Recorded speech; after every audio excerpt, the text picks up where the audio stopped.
Alrighty. Hello, people. In case you've not been to this channel, in case you don't recognize this sweet and sultry voice with air quotes all around it, but you can't see it because the webcam isn't on right now. Because I want this to be super quick. I don't want to focus too much on this. But hi, if you didn't know me, I'm Marshall. You're watching Entertainment Hangover, and in case you don't know me, I'm a big dumb DC nerd. So I did do a previous video on the Injustice story trailer earlier this week that I'll put in the link in the description if you want, like, sort of more insight into the Injustice Gods Among Us prequel comic, which did not run for 5 years, but it was divided into year 1, 2, 3, 4, and 5. And it was slightly important as well as we broke down, at the time, our only insight into the story trailer, but this dropped yesterday. I recorded a much shittier version of what I'm about to record last night after I was streaming, and I uploaded it. It was horrible quality. I took it out before anyone could see it. But we're going to commit to it as long as the cat stops clawing at the litter box. That's what I thought, you big dumb idiot. I love you, but you're an asshole. Okay. Without further ado, let's watch some Injustice. So this is Shatter Alliance's Part 1. Throughout all of February, we'll be getting huge drops. We got the waifu trailer that I mentioned last time, which was the reveal of Poison Ivy, Cheetah, and the return of Catwoman, and we knew Black Canary was going to be in. We saw Robin, we've seen Swamp Thing, so let's take a peek behind the curtain even more. Cat, stop it! I'm trying to record, why don't you love me? And now he's trying to walk up. He's trying to walk up here like nothing's wrong. Get out of here. Alright, let's quickly run through this. So we see Batman in the Batwing. In my years fighting crime, I've learned one truth. Also, real quick, we're going to scrub a little bit. We do see Superman, but before that, warning, Lex Luthor prison for metahumans. In case you didn't know, Lex Luthor died in the first he died during the Injustice game. He survived the prequel comics. He was slick during the prequel comics because he was on Superman's. He pretended to be on Superman's side, but he was secretly fighting for the insurgency. And then during the events of Gods Among Us, he revealed himself and was abruptly killed. Sad face. But you can't see my face. I might work on that in the future. I do want to get at least the Injustice videos to mostly what is the trailer I'm talking about. Alright. So I don't know if this was actually established during I don't think it was established during Gods Among Us. There were other different prisons for other humans. Like Kilowog and a lot of the Green Lanterns were locked up in an ocean prison, and Plastic Man of all people let them out. Was able to get them out of there. Things like that. All right. So this is the end of Injustice: Gods Among Us, the game. We see Superman in his red sun cell. Every villain is the hero of his own story. I just like that dialogue. I'm a big dumb nerd. I love Kevin Conroy's Batman. I just like that delivery. I'm sorry. Let's continue. Shatter Alliance's Batman. Stay safe. Play big games. NetherRealms Studios. Alright, so this could be one of several DC prisons. So we have the two main ones. We have Blackgate Penitentiary, which is in Gotham, and we have Arkham Asylum, which is also in Gotham. Arkham Asylum is for the criminally insane. Blackgate is just for the criminals. So usually, like, thugs go to Blackgate, and we see that the high profiles, the ones they want to study, the Banes, the Jokers, the Ivies, the Harley Quinns a little bit, yeah. It could also be Bel Rev, which is usually like Louisiana. It's just usually in the South, in an undisclosed location sometimes. Sometimes they do give it away. That's usually home of the Suicide Squad, or at least members they want to recruit for the Suicide Squad. And there's also Iron Heights, which serves as mainly the Flash's way of, not disposing, but of confining his villains, his rogues gallery, when he actually does catch them. And so we just see Superman just like floating up in here. Heat Vision is prepped. I'm going to assume at this point that we're sticking. I've watched this trailer like a few times. We're sticking with the Injustice. So if you did not play the fighting game, during the game, the Injustice, which we'll now refer to as Injustice Earth and Earth Prime. Earth Prime is our regular DC Earth. Injustice Earth is where Superman go cray cray, in case you didn't know that. So I feel like this is all going to be Injustice Earth, but I do have some doubts, which I'll get to. You're better than this, Clark. That's the problem with fighting for truth and justice. The battle never ends. That's the problem with fighting for truth and justice. The battle never ends. I feel like now this is another reason. This is another place where I was very skeptical on whether this was Earth Prime or Injustice Earth, because this conversation between Batman and Superman is very low key. It's very calm. It's not. You don't see emotions flying. Chief, stop. You don't see, there's no emotion. Where if you've seen the game, if you've seen the prequel comics, usually when they have a confrontation, there's not much talking. There's like dialogue that goes along with kicking ass, but there's very few calm moments like this. So this didn't have you on edge for a while, and I'm going to stick with the fact that this is mainly going, if not all of it, is going to happen in the Injustice Earth, because those are very much Tyrant Superman's words. You know, problem with fighting for the truth of justice is that it never ends. When does it stop? When there's Oh god. Okay, my computer just slight graphical glitch, hopefully. No one noticed that. no more crime. There's no more crime. Alright. We do see this is, in fact, Batman and Robin. I'm gonna assume this is Gotham.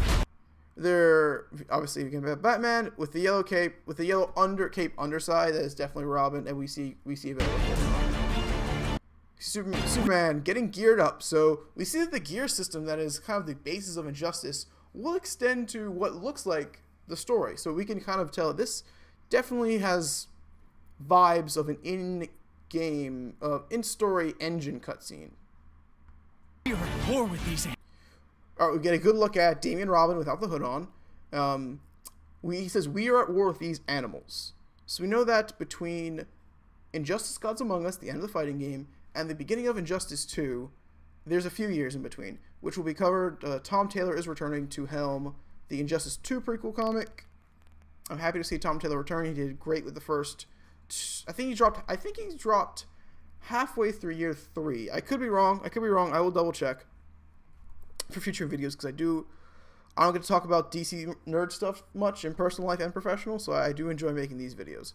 So my big question, probably the biggest question I have about Injustice, is why are Batman and Robin working together during the prequels? Or if you watched, I encourage you to watch the first video, which I'll link in the description.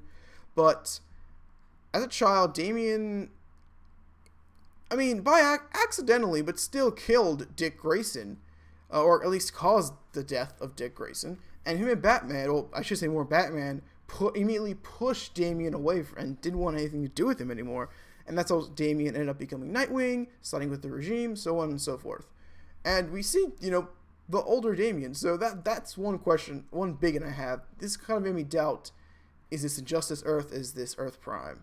But we are at war with these animals, so we know from the last trailer, Brainiac's going to start shit. He's going to sort of reignite the conflict, and I just want to know what's going on here. What if this is Injustice Earth? What has caused Batman to forgive his own son for killing his adoptive son? We see Wonder Woman. Her and Batman have always been at odds in Injustice. She's always been a supporter of the regime, whereas Batman led the insurgency. So this is just the intro for her super move, and we get our Let's scroll back just a little bit. We see our first look at Cyborg. I am gonna get out of here for a second once I see a better view of his character model. But yeah, again, slight scrub back. We can see Damian right there with the hood. Looks like Cyborg does miss, and he Batman sort of descends. Hurt you unless I have to. All right, a much better look at Vic. Okay, now thankfully I didn't close this window last night, so this should load. Yay, it loads fairly quickly. Yay. All right, so this is what Cyborg on Earth Prime looked like during the first game, and this is Injustice's version of Cyborg. So, this character model is just really good looking. It's so clean.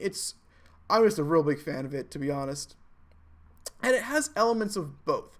I feel like Cyborg Prime he has much more mechanical. You see a lot of exposed tubing on him. So I feel like this model is kind of a combination of this more maniacal version looking of Vic, but toned back. There's no obviously glaring evil elements about him. But I'm just a big fan of this character model. It's really good. It is also nice to hear Khary Payton returning as Cyborg. He's the one true voice of Cyborg. We see Blue Beetle zooming in. We see him and Cyborg going at heads, obviously. We know that Blue Beetle is a fan of Batman / wants to join the insurgency if the insurgency does return. Through some previous slight story stuff. But here we go. We see, obviously, the two tech guys of the regime and possibly the insurgency fighting it out because it's a cool scene to look at. We also see behind Cyborg, Superman in his Red Sun cell. So we can assume that Cyborg's trying to bust Supes out of here. Hope And we see Cannon versus Cannon. isn't enough to save the world. So hope isn't enough to save the world. Cal says that to Kara. I'll dwell on that a little bit further. None of us wanted this. None of us wanted this. Wonder Woman, as much as she is a supporter, she's against war. Actually, Ares, who was in the first game, thrives off of creating war and conflict. So Wonder Woman is never afraid to do the right thing, but fighting to her is never it's an instinct, but it's never a permanent solution. Wanted this. We see Kara's intro to fighting. All right, we see what looks like another in-engine cutscene. We see the Ace of Clubs in the background. We see Wonder Woman charge, but there's this body beneath her. Oh god, I'm just bad at this. I did it groggily last night at a split second. Okay, it looks like Blue Beetle. It doesn't look like it's Blue Beetle, but it has his aesthetics on it. Let's see if we can get that one more time. It's a super hard one to nail. I'm so sorry. Yeah. So it has like a no. Jaime is very fair skinned, so that could be him with. We just seen his victory pose. He retracts the beetle mask off. So this looks like it could be Blue Beetle, or it could be some sort of synthetic droid. Fighting You're between either with me Atrocitus or against me. All right, so I talked over that a little bit. Let's You're go either back. with me or against me. You're either with me or against me. So again, for the Injustice 2 prequel comic, Tom Taylor has specified that we're going to delve into Supergirl's backstory. The two big points I'm sort of theorizing are that Kara was either off-planet the entire time, which is the less prominent theory of mine, that she was off-planet for the 5 or 6 years that took up the first game. Chief, stop. Thank you. Either that or she just never crashed until after the first Injustice game. So I'm super excited. We know Tom Taylor's going to cover her backstory, and I kind of want to see what elements go into it. But those are my two points that I'm sort of clinging on to right now.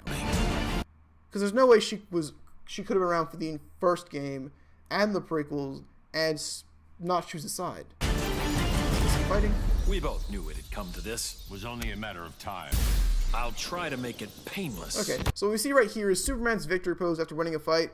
The dialogue we just saw was definitely just a fight intro. So in case you didn't know, for Injustice 2, character 1 says one line of dialogue. Character 2 has one line of dialogue. Character 1 has a rebuttal. Match starts. So that just looks like it's going to be an intro to a fight between Batman and Superman. And this is interesting. The regime will rise. In my first video, I did cover, that what Brainiac was trying to do was build upon the ashes of the regime and the slim victory the insurgency did bring about. Super move, Batman super move, obviously on each other because conflict between these two is just, but it's the creme de la creme of Injustice. And so we see Harley firing Wonder Woman. Based on this design, this is definitely, again, I'm going to assume that everything happens on Injustice Earth. I think if there is interaction between, I think it's going to stick to either Earth Prime or Injustice Earth. But by this look, this is the Injustice version of Harley Earth Prime has more of the Jester-esque Jester look, whereas sort of right before the video game starts, Harley does sort of abandon the Jester look and goes for more of a leather cowboy look. She like adopts a jacket and like essentially what I call cowboy boots. So it definitely looks like it's interesting.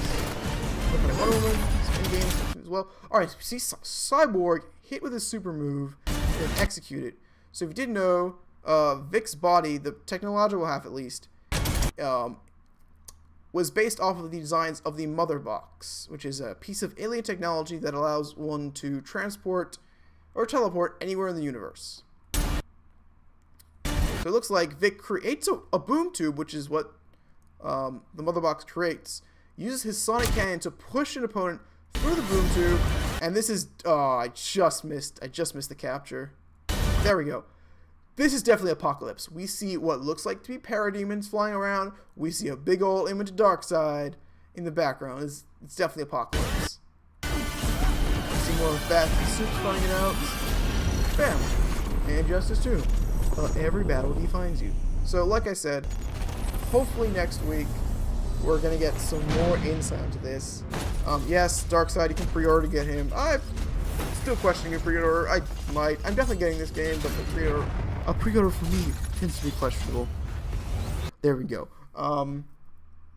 Again, I like to do these breakdowns because one, I don't get to talk to DC stuff very often, and two, what was the second point? Two was I am very, very interested in this story. I did read all of the prequel comics. I love them. I thought they were great. I thought the game story was as good as it is. Fighting game stories tend to be quite minimal, and this sort of went above and beyond that a little bit, so I'm super excited. If you like what I'm doing, you can always like, comment, subscribe. Tell me what I'm doing super shittily. Should I start scripting these? I feel like doing them off the cuff with the knowledge I have on hand tends to be the best way. When it comes to script for this, I tend to get flustered super quickly, so this is usually the easiest way to get my point across. But other than that, you guys have been lovely. And hopefully I'll see you pretty soon for some more Injustice talk. Bye.